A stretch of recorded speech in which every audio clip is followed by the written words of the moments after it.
We're learning more details about the Chinese nationals accused of smuggling a biopathogen into the U.S. The Department of Justice is accusing the couple of bringing over a toxic fungus, which the FBI calls a potential agro-terrorism weapon.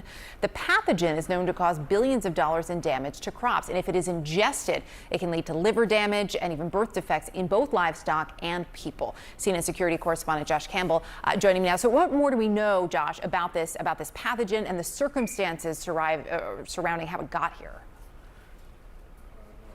Yeah, Erica, when we talk about agro-terrorism, what that refers to is someone who is intentionally putting some type of pathogen or biological agent into crops, into the U.S. food supply. It's important to note that is not what the Justice Department is charging here. They don't say that this couple was intending to use this material for some type of nefarious purpose, but they're taking it very seriously. And what we know about this pathogen, it's called Fusarium Graminearum. We know from the Justice Department that has resulted in billions of dollars in economic losses to crops.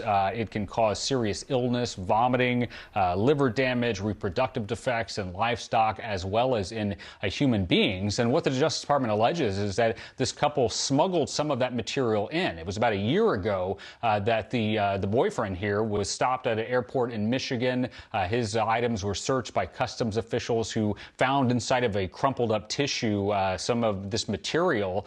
He was asked about it. He said, I don't know how it got there. Maybe someone else put it there. Fast forward now a year later, both of them have been criminally charged with smuggling, as well as with visa violations, as well as lying to federal investigators. Now, Attorney General Pam Bondi came out with a statement. I'll read you part of that. She said that the Department of Justice has no higher mission than keeping the American people safe and protecting our nation from hostile foreign actors. This defendant, who clandestinely attempted to bring a destructive substance into the United States, will face years behind bars. Of course, that's too soon to see whether this is going to go to trial, whether they would be convicted, whether there's some type of plea. But again, something that the officials are taking very seriously. It's also worth pointing out, just from an intelligence and law enforcement standpoint, this doesn't really fit the mold of what we've seen in the past with the Chinese. The FBI has accused the Chinese government of trying to exfiltrate certain material from U.S. research labs and the like, essentially steal it for their own purposes. We don't really see the case of them bringing it into the U.S. And again, as I mentioned at the top, no indication right now from DOJ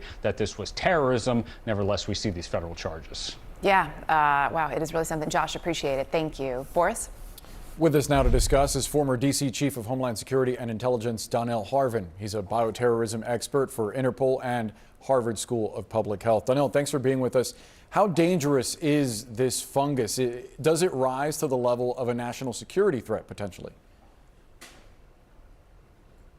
Certainly it does, and many individuals in the scientific community have said this can have catastrophic, near catastrophic effects on our agriculture. Understand that our agriculture is a large part of our GDP if it was released.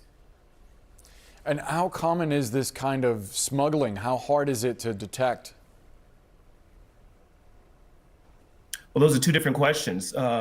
This type of smuggling is actually rare, as Josh said in the lead-in. Most of the time we see these cases, it's researchers exfiltrating or trying to remove information or materials outside of the U.S. from their research. So in 2019, we had a Harvard researcher that was a Chinese national that smuggled 21 samples of a biological agent in his sock and tried to get out of Logan Airport.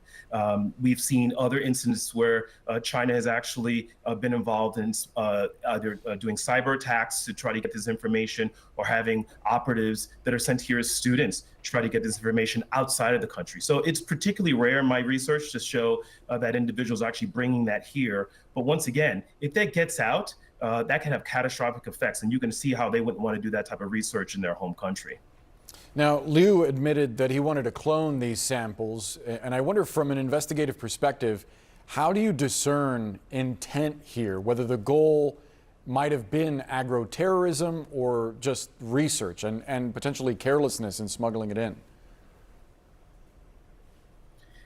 And this is the hard part. Yeah, Boris, I'm an epidemiologist. I travel the country as well as the world, training customs and border and law enforcement officials and trying to determine what we call dual-use technology. And dual-use technology basically means that it could be used for good or evil. And so investigators and prosecutors have probably spent the last year trying to get to the heart of this individual's motives. It doesn't matter whether the person had good intentions. If there's some type of mistake or mishap or release, that can have catastrophic consequences. Yeah, and given what you just described, the touring, so to speak, that you've done around the country, sort of imparting this knowledge on folks, are you confident in the system that's currently in place in the United States to find and thwart these potential biological pathogens? Well, let's say this is a win for our Homeland Security professionals. Once again, this type of material should not be smuggled into any country. One of the things that we find it's quite difficult, and what I do and the work I do is working with Customs and Border officials to try to interdict this stuff at the border. Not just these materials, but the technology that's used, the laboratory equipment, the expertise that's used to study this stuff. The problem is that many of the research centers and a lot of our Homeland Security enterprises geared towards detecting what we call the insider threat. These are individuals that are actually working in these research labs, trying to exfiltrate on the behalf of the Chinese government information and technology. And so you really have to look both ways. You have to look at the individuals that are coming here to do research, as well as those who are trying to take research away from us and stealing intellectual property. Donnell Harvin, appreciate the expertise. Thanks for joining us.